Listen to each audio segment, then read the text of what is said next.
स्वागत है आपका इस यूट्यूब चैनल में।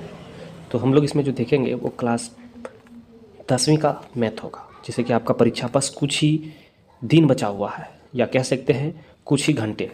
तो चलिए हम लोग इसको देखते हैं और बिना समय गंवाए हम लोग क्वेश्चन के ऊपर चलते हैं। क्वेश्चन के ऊपर जाने से पहले आप लोग तो वीडियो को देख रहे हैं, वीडियो को लाइक नहीं कर रहे हैं और हमें सपोर्ट नहीं कर रहे हैं चैनल को सब्सक्राइब करके। अगर आप हमें सपोर्ट करना चाहते हैं तो चैनल को सब्सक्राइब कर दीजिए और वीडियो को लाइक करके हमें मोटिवेशनल जरूर दीजिए। आप वीडियो को लाइक करते हैं हमें मोटिवेट होंगे। चलिए तो बिना समय गंवाए क्वेश्चन के ऊपर चलते हैं। दिया हुआ 156 को अभाज्य गुणनखंडों के गुणनफल के रूप में लिखा जा सकता है। तो 156 को अभाज्य गुणनखंडों के रूप में किस तरह से लिखेंगे? तो 156, ये सब क्वेश्चन इजी है और 1 नंबर वाले हैं, इजी प्रश्न है। हार्ड प्रश्न कहाँ होगा हम आपको बताते चलेंगे। तो इसको 2 से अगर हम लोग करेंगे तो कितना आएगा? तो 15 7 8 78। फिर अगर इसको हम लोग 2 से करेंगे तो कितना आएगा? 3 9। अब यहाँ पे देखिए कितना आ जाएगा? 13 3 और 13।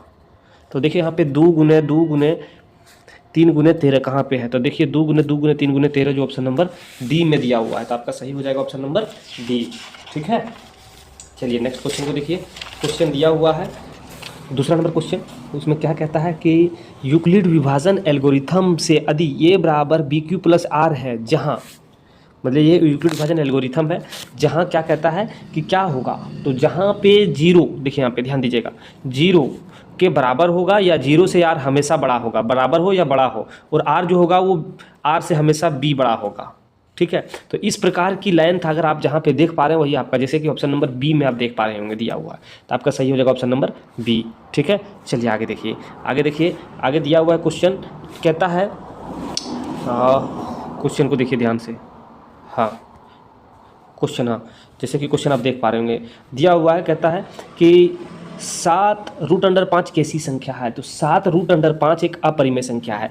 जब भी जिनके ऊपर कभी भी आप रूट देख लीजिए, रूट चढ़ा हुआ मिल जाएगा, वो क्या होगा? अपरिमेय संख्या होगा। जैसे कुछ ऐसी भी संख्या है जो रूट चढ़ा रहेगा लेकिन परिमेय होगा। जैसे 4 दे दिए हम लोग, तो 4 का वर्गमूल निकालेंगे तो 2 निकलेगा, तो ये अकेले हो गया है ना, रूट नहीं इसके ऊपर, तो ये परिमेय संख्या है। लेकिन जब विषम संख्या के ऊपर रूट चढ़ा हुआ होगा तो अपरिमेय संख्या होगा हमेशा। ठीक है, तो आपका ऑप्शन नंबर बी सही हो जाएगा। ठीक है, तो साथियों हम लोग तीसरा सेट ये है, हम लोग 2 सेट पीछे देख चुके हैं। ये आपको झारखंड बोर्ड का ऑफिशियल सेट नहीं है, बट इसमें हम जो क्रिएट किए हुए हैं ऑफिशियल सेट के ही तरह बनाया गया है, क्योंकि कभी ना कभी जो प्रश्न हम आपको बताते हैं, कभी ना कभी किसी साल किसी वर्ष पूछा गया प्रश्न हम आपको दिखा रहे हैं। ठीक है, तो चलिए आइए देख लिया हम लोग, आगे नेक्स्ट क्वेश्चन को देखते हैं। क्वेश्चन जैसे कि आप देख पा रहे होंगे दिया हुआ है, हल्का सा कम जूम करना पड़ेगा, हाँ अब दिखेगा आपको।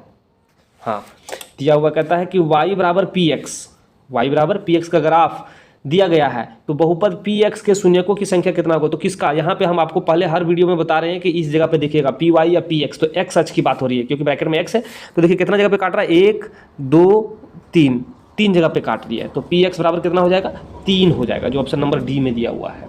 ठीक है, आगे देखिए, आगे दिया हुआ है प्रश्न, जैसे कि आप देख पा रहे होंगे, दिया हुआ है कि x² - 15 के शून्य क्या होंगे? तो आप ये इस ऐसा प्रश्न आप देखेंगे कि t² - 15 का क्या होगा? तो इसका क्या हो जाएगा? तो t² - 15 का जो है शून्य का जो निकल के सामने आएगा, एक प्लस में हो जाएगा, एक माइनस में हो जाएगा, जो ऑप्शन नंबर सी में दिख रहा होगा आपको कि √+15 √−15। ये प्रश्न पिछला वीडियो में भी हम आपको जरूर बताए होंगे। आपको ये बताना चाह रहे थे कि ढंग अलग अलग क्वेश्चन का बदल सकता है, रूप बदल सकता है, तो इसका सी हो जाएगा। चलिए देखिए आगे दिया हुआ है क्वेश्चन दिया हुआ है, कहता है कि द्विघात बहुपद x² + 7x 2 के शून्यकों का गुणनफल क्या पूछा है? गुणनफल पूछा है। तो समझने का प्रयास कीजिएगा क्या हम कहना चाह रहे हैं आपको। कहता है कि शून्यकों का गुणनफल का सूत्र क्या होता है? तो आप लोग जानते हैं कि x² + alpha + beta × x + alpha × beta होता है। तो इस जगह पे देखिए अल्फा × बीटा, अगर योग्य पूछा जाता तो इस जगह पे जो भी x के साथ नंबर लगा हुआ है वो योग्य हो जाता। जैसे कि योग्य अगर पूछता तो 7 हो जाता, लेकिन यहाँ पे क्या पूछा है? गुणनफल पूछा गया है। तो गुणनफल की बात हो रही है, तो देखिए इस जगह पे गुणनफल गुना है अल्फा + बीटा, तो इसका सही आंसर 2 हो जाएगा। जहां भी आप 2 + 2 देख रहे होंगे वहां पे आपका सही आंसर हो जाएगा। क्या हो जाएगा? +2 हो जाएगा। ठीक है, शून्यकों का गुणनफल पूछ रहा है। ठीक है, तो क्या हो जाएगा? आपका ऑप्शन नंबर सी हो जाएगा। ठीक है, 2 हो जाएगा। ठीक है बाबू लोग, चलो आगे देखो। आगे दिया हुआ क्वेश्चन कहता है कि केंद्रीय कोण थीटा और आर त्रिज्या वाले त्रिज्यखंड का क्षेत्रफल क्या होगा? तो केंद्रीय कोण थीटा और इसका जो फॉर्मूला जो सूत्र बनेगा त्रिज्यखंड का सूत्र, वो हो जाएगा आपका θ/360 πr², जो ऑप्शन नंबर ये में दिया हुआ है। ठीक है, चलिए आगे देखिए। आगे थोड़ा सा ज़्यादा जूम हो गया है, कम जूम करना पड़ेगा। हाँ आपको अब दिखेगा। हाँ, अब प्रश्न दिख रहा है। 14 सेंटीमीटर त्रिज्या वाले वृत्त के उस चाप की लंबाई क्या होगी जो केंद्र पर 90 डिग्री को आंतरित करता है। तो 90 डिग्री पर आंतरित करेगा। तो क्या है देखो, सबसे पहले तो यहाँ पे एक ये वृत्त है। अब इसको एक चाप ऐसा खींचना है जो केंद्र पर, एक चाप ऐसा खींचेंगे जो 90 डिग्री का कोण बनाते हैं। एक ये त्रिज्या है जो 14 सेंटीमीटर है, इसके ऊपर एक चाप खींचेंगे। तो एक चाप ऐसे खींच दिए, देखिए इस छोर से इस छोर तक हम लोग गए और कहाँ केंद्र के साथ गुजरे। तो ये देखिए यहाँ से यहाँ तक 14 और यहाँ से यहाँ तक 14 है ना। तो 90 डिग्री का आंतरित ये करता है। तो ये जो हो जाएगा आपका 22 degree 22 centimetre, I think 28 centimetre होना चाहिए, 28 सेंटीमीटर होगा, ठीक है। लेकिन यहाँ नहीं दिया तो आपका ये 28 सेंटीमीटर ही होगा, या फिर ऑप्शन नंबर बी 22 मीटर होगा, ठीक है। मीटर की बात दिया तो 22 मीटर होगा। आपका आंसर 22 मीटर ही होगा। चलिए आगे ध्यान दीजिए, आगे देखिए नेक्स्ट क्वेश्चन। आपको बता दें कि हम लोग ये तीसरा सेट हम लोग देख रहे हैं, ठीक है। हमारे द्वारा क्रिएट किया गया तीसरा सेट है, तो ये आप जरूर देख लीजिएगा। सब 2 सेट पीछे है, उसको अभी अवश्य देखने का प्रयास कीजिएगा। निम्नलिखित में से कौन द्विघात समीकरण नहीं है?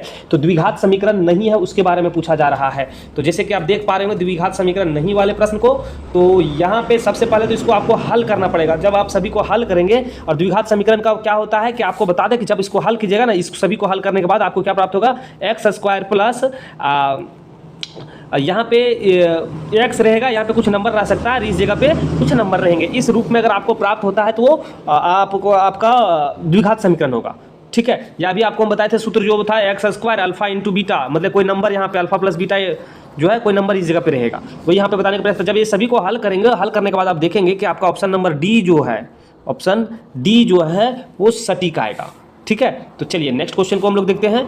क्वेश्चन आगे देखिए, दिया हुआ है कि द्विघात समीकरण ये x² plus b x plus c बराबर 0 के मूल वास्तविक एवं समान है, तो उसके मूल क्या है, वास्तविक एवं समान है, ठीक है। बराबर है और वास्तविक है तो क्या होगा, तो बराबर और वास्तविक तो डी ऑलवेज इज मतलब कि ग्रेटर देन होगा 0, तो जो है 0 से डी हमेशा बड़ा होगा। तो ऑप्शन नंबर आपका जो है सी सही हो जाएगा, ठीक है। ऑप्शन सी सही होगा। आगे क्वेश्चन दिया हुआ है, कहता है थोड़ा सा और जूम कर लेते हैं, हाँ अब थोड़ा सा दिखेगा। हाँ क्वेश्चन, द्विघात समीकरण 3x² माइनस 5x प्लस 2 बराबर 0 के विविधकर का मान है। तो विविधकर का मान क्या होगा, मतलब कि डी का वैल्यू निकालेंगे तो क्या होगा। जब इनका मान आप लोग निकालेंगे तो आपको 1 प्राप्त होगा। क्या प्राप्त होगा आप लोग, 1 प्राप्त होगा। इसको हल करके आप देखिएगा तो 1 प्राप्त होगा। निम्नलिखित निम्न में से कौन द्विघात सूत्र है, तो निम्न में से कौन द्विघात सूत्र है, तो यहाँ पे जैसे कि ऑप्शन नंबर आप ये देख पा रहे होंगे वो एक द्विघात सूत्र है, -b प्लस माइनस √d, ठीक है। ये आपका सही आंसर ऑप्शन नंबर ये होगा। आगे दिया हुआ है ये p 3 1 -1 -3 के लिए क्रमशः प्रथम पद ये और सार्वंतर d क्या होगा। तो 2 चीज पूछा है। सबसे पहले तो ये बताना प्रथम पद और इसके बीच में कितना का गैप है वो आपको बताना है। तो यहाँ पे देखिए प्रथम पद तो आपका 3 हो गया, क्योंकि इस जगह पे आप 3 देख पा रहे होंगे, ठीक है। अब कहता है कि अब d बताइए, तो d क्या निकलेगा, तो 1 में से 3 को घटाएंगे तो -2 निकलेगा। तो जहां पे 3 -2 दिख रहा होगा आपका सही आंसर हो जाएगा। तो आपका बी में दिया हुआ है तो सही हो जाएगा ऑप्शन नंबर बी, ठीक है। फिर आगे देखिए दिया हुआ क्वेश्चन, कहता है कि ये p -3 -1/2 और 2 का 11वां पद क्या होगा। कितना पद पूछ रहा है, 11वां पद क्या होगा। तो 11वां पद जब आप कैलकुलेट करेंगे ना, फॉर्मूला के ऊपर बैठाएंगे तो आप देख पाएंगे a + n - 1 × d। तो जब बैठाएंगे तो आप देख पाएंगे कि आपका जो निकल के सामने आएगा वो 22, कितना आएगा बाबू लोग, 22 निकल के आएगा। इसको आप बैठा कर देख सकते हैं कि क्या सा कौन सा फॉर्मूला, तो फॉर्मूला है कि ये +n - 1 × d, जब इसके ऊपर कैलकुलेट करेंगे तो आपका जो निकल के आएगा वो 22 निकल के आएगा, ठीक है। चलिए आगे देखिए, आगे हम लोग देखते हैं। आगे देखिए प्रश्न जैसे कि दिया हुआ है, कहता है कि प्रथम, ये प्रश्न को भी समझिएगा, प्रथम n धनात्मक पूर्णांकों का योगफल होता है। तो योगफल की बात करता है तो आपका ऑप्शन नंबर बी सही हो जाएगा, n × n + 1/2, ये आपका ऑप्शन नंबर बी सही हो जाएगा, ठीक है। चलिए आगे देखिए, आगे देखिए, आगे देखिए, आगे देखिए, आगे देखिए, जी हाँ आ गए हम लोग आगे। क्वेश्चन को देखिए, कहता है आकृति ये त्रिभुज ये ABC त्रिभुज PQR, त्रिभुज ABC सर्वंकशन त्रिभुज PQR जिसके प्रयुक्त समरूपता कसौटी कुछ दिया गया है, ठीक है। तो इसको आपको ध्यान से देखना है, देखने के बाद आपको पता चलेगा कि कौन सी कसौटी, कौन सी समरूपता कसौटी से इसको समरूप किया गया है, सर्वांकशन में समरूप, ठीक है। तो वो आपको बताना है। तो देखिए यहाँ पे ध्यान दीजिए, यहाँ पे दिया हुआ है कि इस कोण में जो कोण का वैल्यू है, देखिए यहाँ पे कोण 60 है, ये भी 60, ठीक। कोण ये बराबर कोण P, तो यहाँ पे ये और P क्लियर। B को देखेंगे, कोण B 80 तो कोण Q भी 80, इसमें भी Q है। कोण यहाँ पे देखिए, कोण यहाँ पे C 40 तो कोण R भी 40, यहाँ भी लास्ट में C 40। तो हम लोग देखेंगे कि ये कसौटी से ये समरूप है, ठीक है, तो ऑप्शन नंबर आपका ये में दिया हुआ है, ये कसौटी से समरूप है। ठीक है, चलो आगे देखो। आगे क्वेश्चन है दिया हुआ है, कहता है कि एक समलंब त्रिभुज ए बी सी डी जिसमें ये भी समांतर है सी डी के, तो विकर्ण परस्पर वो पर प्रतिच्छेद करता है। ठीक है, तो ये भी 2CD हो तो त्रिभुज ए वो बी और त्रिभुज सी वो डी के क्षेत्रफल का अनुपात क्या करती है। दोनों का क्षेत्रफल जब आप कैलकुलेट करेंगे तो आपका जो कैलकुलेशन सही आंसर जो आपके सामने प्रकट होगा वो आपका ऑप्शन नंबर सी हो जाएगा, 4:1 आएगा। ठीक है बाबू लोग, चलो आगे देखो। दिया हुआ क्वेश्चन कि त्रिभुज ए बी सी में ए बी बराबर 7 सेंटीमीटर, ए सी बराबर 25 सेंटीमीटर और बी सी बराबर 24 सेंटीमीटर, तो कौन बी का मान होगा, तो कौन बी का वैल्यू क्या होगा। तो देखिए यहाँ पे ए बी बराबर 7 सेंटीमीटर, ए सी बराबर 25 सेंटीमीटर और बी सी बराबर 24 सेंटीमीटर, तो कौन बी का वैल्यू जो सामने प्रकट होगा वो आपका ऑप्शन नंबर सी 90 डिग्री प्रकट होगा। आप इसको निकाल कर देख लेंगे। ठीक है, आगे देखिए, आगे क्वेश्चन को देखिए। क्वेश्चन को देखिए क्या है, क्वेश्चन दिया हुआ है। क्वेश्चन कहता है कि वाई अक्ष से क्या, वाई अक्ष से बिंदु 3, 5 की दूरी पर है। ठीक है, तो क्या होगा, तो देखिए किसका कह रहा है, तो यहाँ पे तो वाई अक्ष क्या दिया है, तो वाई का वैल्यू नहीं, एक्स का वैल्यू तो पुट 0 हो जाएगा, तो वाई मतलब कि ऐसे होगा ना, माफ कीजिएगा ऐसे ही होगा, तो यहाँ पे 0 एक्स का वैल्यू और यहाँ पे वाई, तो ये तो हो गया। और एक यहाँ पे आपका ऑलरेडी दिया हुआ, तो इसके दूरी क्या होगा, दूरी, तो इसका दूरी जो निकल के आपके सामने आएगा वो 5 होगा। कितना होगा बाबू लोग, 5 होगा। क्या होगा, 5। ठीक है, चलिए आगे देखिए, आगे दिया हुआ है बिंदुओं -10, 6 और 6 - 10 को मिलाने वाली रेखा के मध्य बिंदु का नियामक है। तो क्या इनके नियामक है, तो देखो यहाँ पे दिया हुआ है, जैसे कि आप देख पा रहे होंगे, तो इसका सटीक आंसर और सही जवाब जो आपका ऑप्शन नंबर सी हो जाएगा, 2, 4। ठीक है, आगे देखिए, आगे प्रश्न को हम लोग देखते हैं। आगे जैसे कि हम लोग देखिए, हम लोग यहाँ अभी तक 2 सेट देख चुके हैं, ये तीसरा देख रहे हैं। अगर दोनों सेट नहीं देखे तो आप चैनल के ऊपर जाइए, जाके फटाक से देख सकते हैं आप।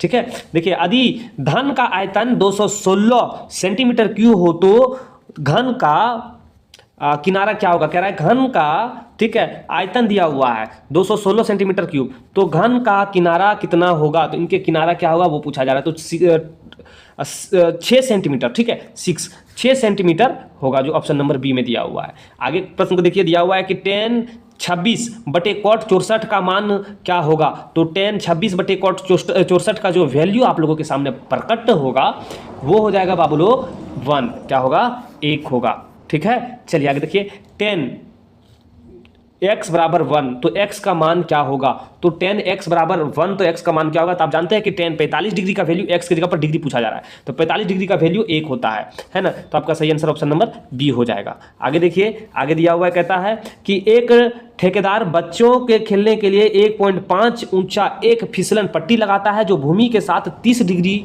के कोण झुका हुआ है। फिसलन पट्टी की लंबाई होगी, तो फिसलन पट्टी की लंबाई क्या होगी ये आपको बताना है। तो फिसलन पट्टी की लंबाई जो होगी वो 3 मीटर होगा। कितना होगा, 3 मीटर। जब कैलकुलेट करेंगे तो निकल के आएगा आपके सामने 3 मीटर। ठीक, अब यहाँ पे cos 90 - a का मान क्या होगा, ये प्रश्न वीवीआई है बाबू लोग। cos 90 - a का वैल्यू क्या होगा, तो cos 90 - a का मान जो निकल के सामने आएगा वो साइन ये निकल के आएगा। ठीक है, साइन ये होगा।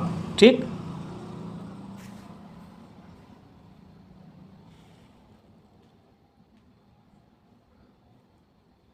चलिए आगे देखिए, सही है, साइन यही है। आगे देखिए, आगे दिया हुआ है कि वृत्त तथा उसकी स्पर्श रेखा के उभयनिष्ठ बिंदु को क्या कहते हैं। वृत्त और उसकी स्पर्श रेखा के उभयनिष्ठ बिंदु को क्या कहते हैं, तो यहाँ पे हम लोग उसको कहते हैं स्पर्श रेखा के उभयनिष्ठ बिंदु को हम लोग क्या कहते हैं, उसको क्या कहते हैं, तो ध्यान दीजिए।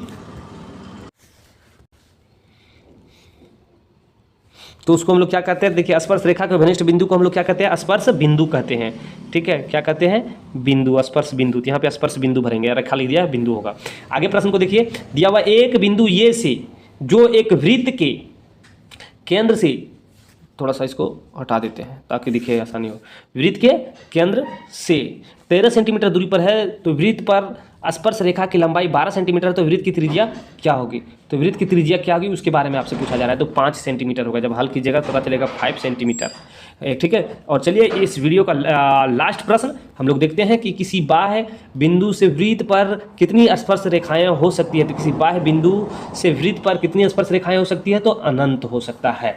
ठीक है, कितना हो सकता है बाबू लोग, तो यहाँ पे आप देख सकते हैं कि किसी बाह्य वृत्त से जो है ऑप्शन नंबर आप देखिए अनंत होगा। ठीक है, चलिए तो साथियों हम लोग इसमें जो देखे हैं, आप ये सभी प्रश्न को अवश्य करने का प्रयास कीजिएगा, क्योंकि पिछला 2 पार्ट था उसमें थोड़ा सा चैलेंजिंग नहीं था, लेकिन थोड़ा सा इसमें चैलेंजिंग है। तो आप इसे देखने का प्रयास कीजिए अच्छे तरीके से, और ये सभी प्रश्न को आप हल करने का प्रयास कीजिएगा। ठीक है, और पीछे वाला दोनों सेट को आप अवश्य देख लीजिएगा। चलिए साथियों, वीडियो को हम लोग यहीं पर समाप्त करते हैं, फिर हम लोग मिलेंगे नए पार्ट लेकर। तब तक आपसे अलविदा लेते हैं। जय हिंद।